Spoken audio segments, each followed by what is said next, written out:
Rasa duka masih menyelimuti keluarga Sudrimo di desa Wilahar Wangon, Banyumas. Meninggalnya Duda berusia 42 tahun ini tetap meninggalkan kehilangan. Namun keluarga tidak akan melakukan upaya hukum menerima kematian Sudrimo dengan ikhlas. Pekerja rumah tangga mantan Jampitsus Febri Adriansah ini meninggal diduga karena penyakit gula yang sudah akut. Itu pihak keluarga tidak akan menuntut apapun ya Mbak Mary ya. Cuma minta doanya saja, mudah-mudahan dia diterima oleh Allah Subhanahu wa Ta'ala, diamini dosa-dosanya, yang keluarga yang ditinggalkan juga diparingi sehat semuanya, tidak ada halangan suatu apapun. Jenazah korban telah dimakamkan pihak keluarga di TPU Wilahar pada Kamis malam. Dari Banyumas, Jawa Tengah, Saladin Al-Ayubi iNews melaporkan.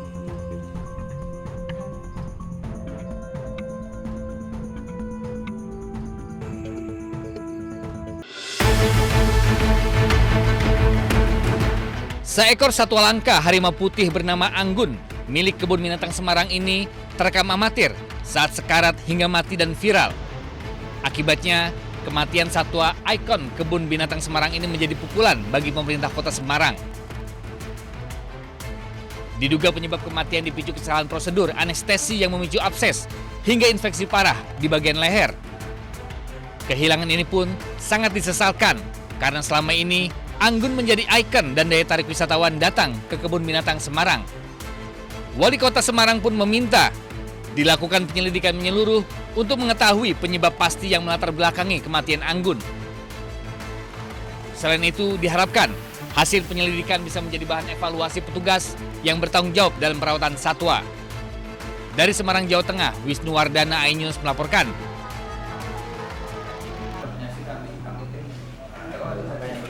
Wali Kota Surabaya Eri Cahyadi buka suara terkait dugaan korupsi di Kebun Binatang Surabaya yang melibatkan ex-dirut KBS Khoirul Anwar. Eri menyatakan dugaan korupsi di Kebun Binatang Surabaya sudah dicurigai sejak lama. Eri pun mendukung penuh pengungkapan kasus ini. Jadi apapun yang ada di permasalahan di Pemkot ya memang harus dibenarkan. Seperti yang data yang ada di KBS bahwa ada 8 miliar ketika ada di dalam kas laporan tapi tidak ada uangnya mulai zaman Bu Risma sampai dengan ini kita buka semuanya. Kasus korupsi dan operasional KBS berhasil terungkap usai adanya laporan dari masyarakat pada tahun 2025 lalu. Dari hasil penyelidikan sementara, korupsi diduga dilakukan mulai dari biaya pakan satwa hingga anggaran sarana dan prasarana. Kini setelah kasus korupsi terbuka, Kebun Binatang Surabaya pun terus berbenah. Anggaran dipantau seksama sehingga hewan yang ada di dalamnya hidup dengan layak. Sementara kondisi satwa dipastikan stabil dan sehat dengan skor kondisi fisik ideal rata-rata 3 hingga 3,5 dari skala 5. Dari Surabaya, Jawa Timur, Hari Tambayong, iNews melaporkan.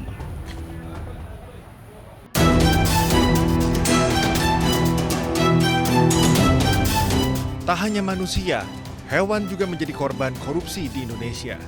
Salah satunya adalah kasus korupsi di Kebun Binatang Surabaya. Mirisnya, pelaku adalah sang direktur utama Khoirul Anwar. Praktik korupsi di Kebun Binatang ini berlangsung sejak 2013 hingga 2024.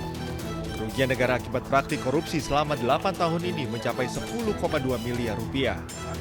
Tak hanya Khoirul, Kejati Jatim menduga tersangka lebih dari 1 orang. Kejati Jatim pun buka suara terkait alasan pengungkapan kasus yang memakan waktu cukup lama. Korupsi itu dimanapun tidak ada yang berdiri sendiri, pasti ada hal yang lain atau pihak lain. Jadi perkara ini masih terus kami dalami oleh penyidik. Pengumpulan alat bukti tentunya terus dilakukan untuk menjunjung tinggi asas praduga tak bersalah. Selanjutnya mengenai kemungkinan adanya keterlibatan dari pihak lain, tentu kami masih menunggu fakta dari hasil penyelidikan tim. Yang dalam ini kalau ditemukan adanya cukup bukti maka tentu kami lakukan pengembangan. Korupsi dana operasional KBS berhasil terungkap usai adanya laporan dari masyarakat pada tahun lalu. Dari hasil penyelidikan sementara, korupsi diduga dilakukan mulai dari biaya pakan satwa hingga anggaran sarana dan prasarana. Jati pun menegaskan akan menindak siapapun yang terlibat sesuai dengan hukum yang berlaku. Tim Liputan iNews melaporkan.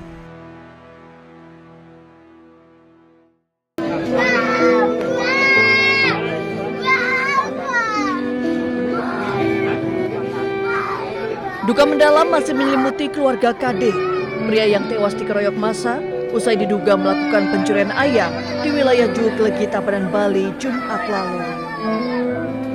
Mirisnya keluarga korban mengaku awalnya tidak mengetahui korban meninggal akibat pengeroyokan. Keluarga korban baru mengetahui fakta bahwa korban meninggal setelah dikeroyok massa setelah rekaman kejadian viral di media sosial. Karena saya kirain ya matinya mati biasa gitu. Artinya dari pihak kepolisian tidak menjelaskan langsung kalau ini korban meninggal karena dikeroyok gitu? Tidak. Nyampe dari rumah itu udah lagi seharinya itu baru kelihatan di medsos adanya muslim itu udah kaget tadinya saya.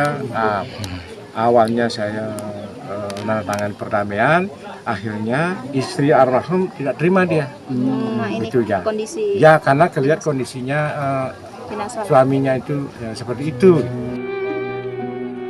Kasus menyayat hati ini viral dan mengundang gelombang simpati masyarakat.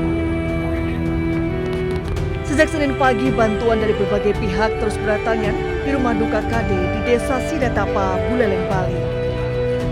Termasuk bantuan deposito, sembako, sepeda motor, dukungan pendidikan, dan lain sebagainya.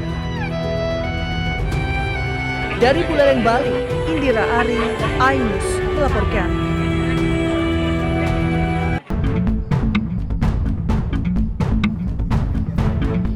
Rasa duka masih menyelimuti keluarga Sutrimo di Desa Wilahar Wangon, Banyumas. Meninggalnya duda berusia 42 tahun ini tetap meninggalkan kehilangan. Namun keluarga tidak akan melakukan upaya hukum menerima kematian Sutrimo dengan ikhlas. Pekerja rumah tangga mantan Jampitsus Febri Adriansah ini meninggal diduga karena penyakit gula yang sudah akut. Itu pihak keluarga tidak akan menuntut apapun ya Mbak Mary ya.